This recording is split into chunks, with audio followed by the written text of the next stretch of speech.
कुछ इठलाती कुछ कह जाती, ये जिंदगी ही तो है। किधर से गुजरे थे, कहाँ कहाँ भटके थे। कुछ भिगो गए थे, कुछ छूकर निकल गए थे। कुछ रुला गए थे, कुछ बहा ले गए थे। आओ गाते हैं तराने अनुभवों की दुनिया के।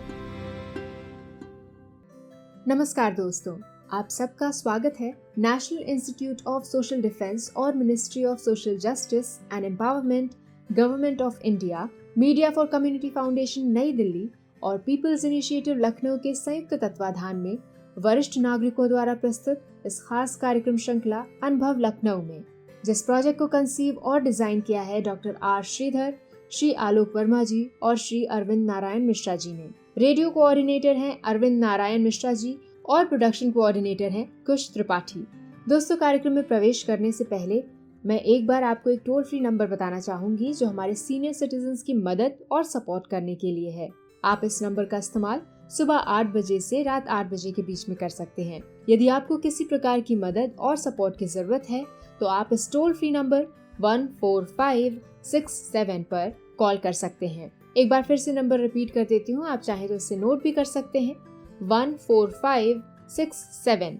इस नंबर पे doctors, hospitals, old age homes से लेकर लीगल गाइडेंस, इमोशनल सपोर्ट और बुजुर्गों के शोषण के केस में डायरेक्ट इंटरवेंशन और निराश्रित बुजुर्गों को रेस्क्यू कराने तक सभी प्रकार के सपोर्ट के लिए कॉल किया जा सकता है। अब आइए दोस्तों, बढ़ते हैं कार्यक्रम की ओर। मैं हूँ तृप्ति और ये कार्यक्रम आप तक लेकर आ रहे हैं अनुभव लखनऊ। आज हमारे साथ हैं स्टूडियो में रचना मिश्रा। रचना जी लखनऊ यूनिवर्सिटी से उन्होंने बीएससी किया, मास्टर्स किया, पीएचडी बॉटनी में की। उसके बाद वो शहर के बहुत प्रतिष्ठित महाविद्यालयों में, आईटी कॉलेज में, सिटी मॉन्टेसरी डिग्री कॉलेज उन्होंने प्रशिक्षण का कार्य किया। और फिर वो उसके बाद यहाँ का जो एक लोकल डिग्री कॉलेज है, भारतीय विद्या भवन संस्था द्वारा संचालित, उसके प्रिंसिपल हो गई। और अभी 2 साल पहले तक वो वहाँ पर 10 साल से अधिक की अवधि में वहाँ की प्रिंसिपल रही डिग्री कॉलेज की, गर्ल्स डिग्री कॉलेज की। रचना जी बचपन से ही खेलकूद में दिलचस्पी, पढ़ने में कुशाग्र बुद्धि, अच्छे अंकों से विभिन्न परीक्षाएं पास की, अच्छा एकेडमिक कैरियर था, इसीलिए एकेडमिशियन हुई। आज वो हमारे साथ हैं। रचना जी, आपका बहुत बहुत स्वागत। धन्यवाद अरविंद जी। और इसमें हम आपकी यात्रा शुरू करते हैं। 2 बातें यहाँ से शुरू होती हैं। एक तो आप जो स्पोर्ट्स पर्सन नहीं, और अभी भी जैसा कि आपके बारे में लोग बताते हैं कि आप अभी भी योगा, जिम, फिजिकल फिटनेस, इस सब का शेड्यूल मेंटेन किए हुए हैं। तो ये जो एक फिजिकल फिटनेस है, और ये ख़ास तौर से ओल्ड एज में जिन लोगों ने स्पोर्ट्स एक्टिविटीज़ में नहीं रहे हैं या जो अभी नए एक्सरसाइज कर रहे हैं, उनमें और आप में, आपको अपनी फिजिकल फिटनेस में आप क्या, कैसे इसको परसीव करती हैं, और क्या आप इन जनरल सलाह देंगी अपने अनुभव बांटते हुए कि क्या औरतों को फिजिकल फिटनेस के लिए कैसे क्या करते रहना चाहिए? मिश्रा जी, जैसे आपने बताया कि मैं खेलकूद में मेरी दिलचस्पी शुरू से रही है। शुरू से ही जो आउटडोर एक्टिविटी हैं वो मुझे इंटरेस्ट करती रही। तो जब मेरी शादी हो गई और उसके बाद जब मैं घर में बैठ गई, उससे पहले जो मेरा रिसर्च का वर्क था वो भी it demands lots of physical activity. उसमें बहुत अधिक फिज़िकल एक्टिविटी थी। शायद यही मेरी जो उस वक्त की कदकाठी होगी, उसको देख के मेरे गाइड ने मुझे वो काम दिया कि ये कर सकती है, तो इसको ये काम दिया जा सकता। तो उसके बाद जब शादी हो गई तो फिर घर के अंदर हो गए, क्योंकि घर में जिम्मेदारियां भी थी, जॉइंट फैमिली थी, तो इसलिए बाहर निकलना होता था। और जब होता था तो हमारे जहाँ हम रहते थे वहाँ पर जुबली कॉलेज का मैदान था, उसमें हम और मेरी नंद दोनों दौड़ लगा लिया करते थे कि थोड़ा सा कंपनसेट करने के लिए जी। फिर ये जो जिम और जिम रिलेटेड एक्टिविटीज़ हैं वो बाद में शुरू हुई मतलब जब बच्चे थोड़े बड़े हो गए, क्योंकि बच्चों के साथ हर वक्त घर पे रहना बहुत ज़रूरी था। तो कभी वॉक हो रहा है, कभी नहीं हो रहा है, कभी कुछ हो रहा है, कभी कुछ नहीं हो रहा, ये हमेशा से चलता रहा। तो ये आई थिंक पिछले 10 सालों में मैंने अपनी जो फिजिकल एक्टिविटी है जिम विम की वो बढ़ा दी, क्योंकि बुढ़ापे की तैयारी में, हाँ, बुढ़ापे की तैयारी में भी, और साथ में ये भी पता था कि आपका बोझ कोई और नहीं ढोएगा, आपको खुद ही आपको अपने हाथ पैरों को सही रखना है और आपको अपने को हमेशा फिजिकली फिट रखना है, वो बहुत ज़रूरी है। यहाँ पे मैं बता दूं कि मेरे 3 बच्चे हैं और तीनों सिजेरियन हैं, और उसके अलावा एक मेरा और सर्जरी हो चुकी है। तो सर्जरी की वजह से जो लोग सोचते हैं कि हम ये ना करें वो ना करें, वो सबको मैंने नज़रअंदाज कर दिया। मैं जब जिम में रहती हूँ तो हम एक जिम में जिम नहीं करते केवल मशीन, वहाँ पे मेरा पिलाटीज भी होता है, एरोबिक्स भी होता है, जुम्बा भी होता है, किक बॉक्सिंग भी होता है, तो कोई एक चीज़ नहीं है। और ये सब इसलिए किया कि फिज़िकली फिट रहूं, वज़न घटाना या पतला दिखना ये मेरा मोटो नहीं था। और थोड़ी एक्सरसाइज करने से आपको जो रश होता है, ब्लड फ्लो होता है, वो अधिक बढ़ता है, तो उससे आपकी स्किन भी चमकती होती है और आपके चेहरे पे एक शांति भी रहती है बाद में। मेरा अपना मानना ये है। रचना जी, श्रोताओं को ये भी ख़ास तौर से एम्फेसाइज करके बताने की बात है कि ये जो आपने कहा अभी बीच में एक पासिंग रेफरेंस में कि जो सिजेरियन ऑपरेशन होते हैं, पेट के ऑपरेशन होते हैं, उसके बाद एक्सरसाइजेस औरतें नहीं करती, और शायद शुरू में कुछ समय एडवाइस दी जाती होगी कि नहीं करना चाहिए, तो इस मिथ को कैसे आपने हैंडल किया और कैसे इसको आप कुछ साइंटिफिक रीजनिंग या इसका एक्सपीरियंस, अनुभव के हिसाब से आप बताएंगे कुछ? देखिए, उसमें मेन बात ये होती है कि आप अपने डॉक्टर को कंसल्ट करें, और मेरे घर में मेरी जो बड़ी बहन थी वो डॉक्टर थी, तो जब मैं उनसे पूछती थी कि मैं ये कर सकती हूँ कि नहीं कर सकती हूँ, तो वो कहती थी तुझे क्या हुआ है, तू एकदम फिट है, तू कर सकती है, क्यों नहीं कर सकती है जी। और वो ये शायद हमारी फैमिली में भी रन करता है जो फिजिकल एक्टिविटी है, क्योंकि वही मेरी सिस्टर जी, वो भी खूब वॉक करती हैं, वो अब 75 साल की हो गई हैं, वो वेट्स भी उठाती हैं, और शायद जो बंजी जंपिंग और इस तरह की जितनी भी एक्टिविटी हैं उनमें भी वो पार्टिसिपेट करती हैं। तो शायद आपके पास इंस्पिरेशन हो, जो लोग करते हैं काम उनको देख के आप इंस्पायर हो, मोटिवेट हो, ये भी बहुत ज़रूरी है।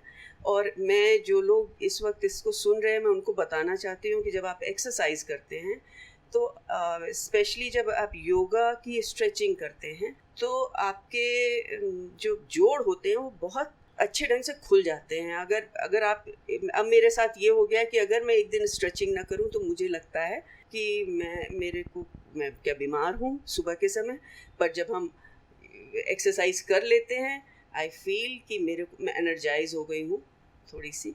और तो इसलिए मेरा सबको सजेशन है कि अगर आपका मन ना भी कर रहा हो तो भी आप एक्सरसाइज करना शुरू कर दीजिए, और धीरे धीरे आप यूज्ड टू हो जाएंगे, और इससे बहुत सारे फ़ायदे हैं। आपको बीमारियां कम लगती हैं, आप खुश रहते हैं, आपने कुछ किया है इस बात के लिए भी खुश रहते हैं। रचना जी, एक बड़ी इम्पोर्टेंट हम लोग चूँकि बात पर इस समय एरिया में बात कर रहे हैं, तो क्या इस डाइट का इस बारे में आपका कुछ एक्सपीरियंस हो या अनुभव हो?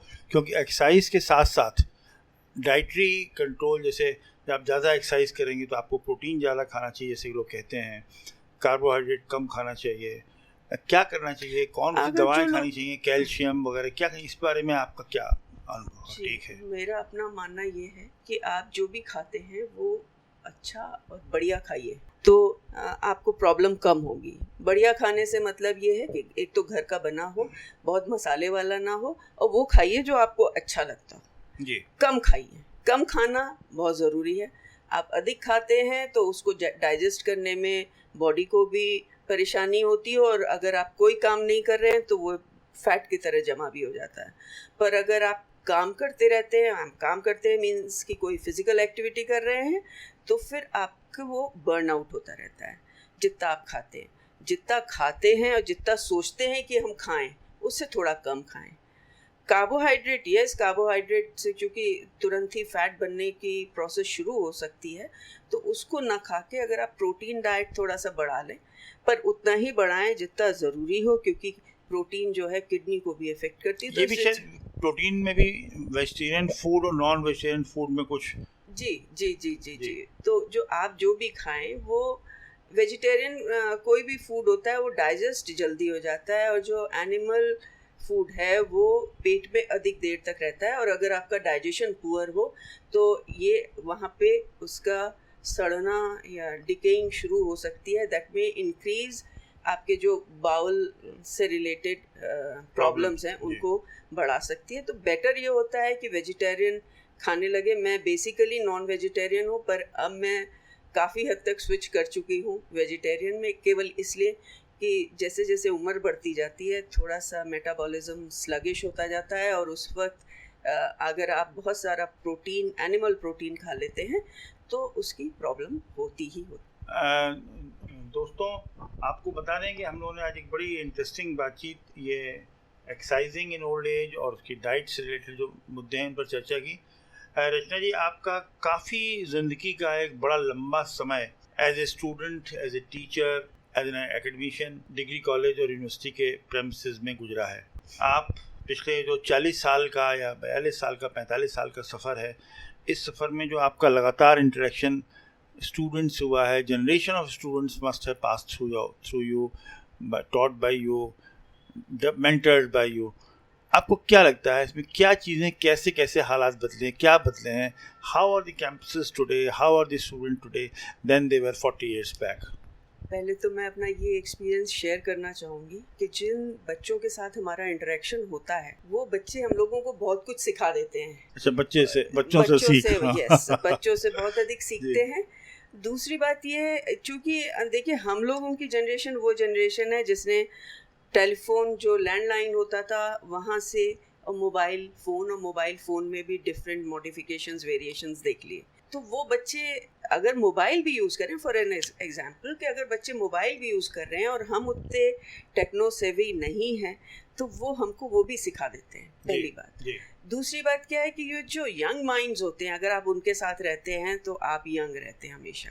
आपको जो है वो उन लोगों के साथ रहने से जो उनकी एनर्जी है वो भी आपको मिलती रहती। जहाँ तक बात है उनके बदलाव में, तो मुझे ऐसा नहीं लगता। हमारी क्लास में जब मैं बीएससी में पढ़ती थी 1974 to 76, तो भी बच्चे बहुत बदमाश थे, पर थोड़े से डिसिप्लिन थे। अब बच्चे अभी भी बदमाश हैं, और इसमें लड़कियों की भी थोड़ा सा नंबर ऑफ परसेंटेज बढ़ गया है आजकल बच्चों में, विमेन एम्पावरमेंट के साथ। विमेन एम्पावरमेंट के साथ, और वो कोई उसमें बुराई नहीं है, क्योंकि अगर कोई इतने दिनों तक बेचारी लड़कियों को अगर दबा के रखा गया है तो वो थोड़ी सी इनडिसिप्लिन होती हैं। तो मैं उसको दूसरी तरह से देखती हूँ कि यस, उनको होना भी चाहिए, ये उनके प्रिविलेज है कि इस वक्त वो थोड़ी बहुत हो जाए, क्योंकि बच्चे आजकल बहुत होशियार हैं, बहुत अधिक अलर्ट हैं, उनसे बहुत सीखने को मिलता है।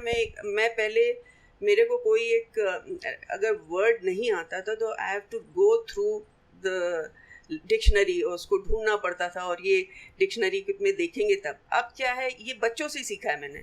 अब बच्चे क्या है कि जैसे ही आपने कोई शब्द बोला और आपने पूछना शुरू किया, तो वो पहले ही गूगल करना शुरू कर देते हैं। तो ये गूगल करने की भी जो आदत है, गूगल में मैं यहाँ पे ये भी बता दूँगी, गूगल हर बार सही नहीं हो सकता है, पर आप उसको क्रॉस चेक कर सकते। पर ये जो एक आदत पड़ गई कि हाँ, गूगल करके हम इंफॉर्मेशन फॉर दैट पीरियड निकाल सकते हैं, ये इन्हीं बच्चों से मैंने सीखा। एक बड़ा महत्वपूर्ण प्रश्न जो कि ज़्यादातर औरतों के इर्द गिर्द घूमता रहता है, एक घर के बाहर निकलकर नौकरी करना, अच्छी हेल्थ मेंटेन किए रहना, इमोशनल हेल्थ मेंटेन करना, फिजिकल हेल्थ मेंटेन करना, ये सब के बीच में, दौड़ भाग के बीच में क्या ऐसे 2-3 महत्वपूर्ण बिंदु हैं जिनको कि आपको कॉन्स्टेंटली देखना पड़ता है?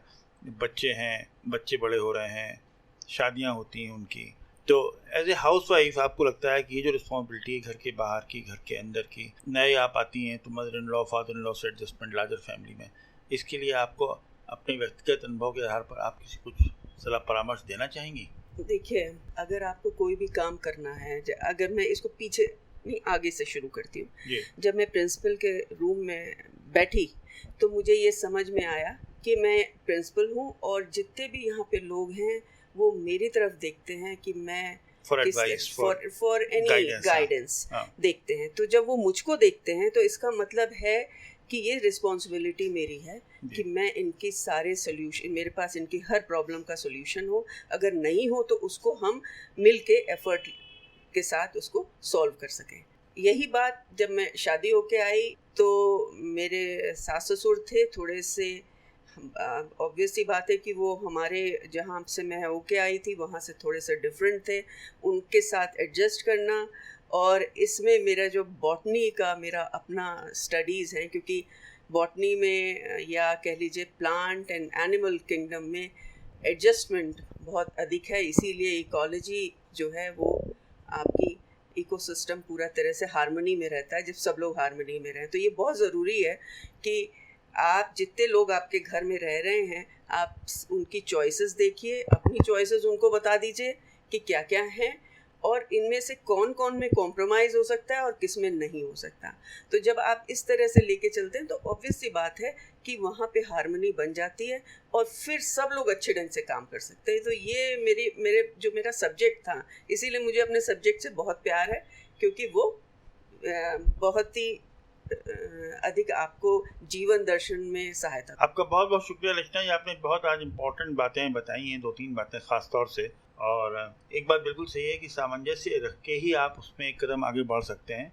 अगर आप जितने भी फोर्सेस हैं उनके साथ आप डायनामिक स्टेट ऑफ इक्विलिब्रियम में नहीं रहेंगे तो आप उसमें लिटरली या नीचे आप they retard you not will to move forward. Thank you very much for being with us. आपका बहुत बहुत धन्यवाद। धन्यवाद आपका, आपने मेरे को यहाँ बुलाया। Thank you. दोस्तों, फिलहाल वक्त हो चुका है आपसे विदा लेने का, और चलते चलते आपको एक बार फिर से अपने वरिष्ठ नागरिकों की सहायता और सपोर्ट के लिए जो Elder line toll free number है वो बताना चाहूंगी, 14567। इस नंबर पर आप सुबह 8 बजे से रात 8 बजे तक कॉल कर सकते हैं और किसी भी प्रकार की सहायता आपको यहाँ पर प्रदान की जाएगी। अगली बार फिर लौटेंगे ऐसे ही किसी खास शख्स की प्रेरणादायक जीवन यात्रा की कहानियां लेकर। तब तक के लिए स्वस्थ रहिए, खुश रहिए। मैं तृप्ति लेती हूँ आपसे इजाजत। नमस्कार।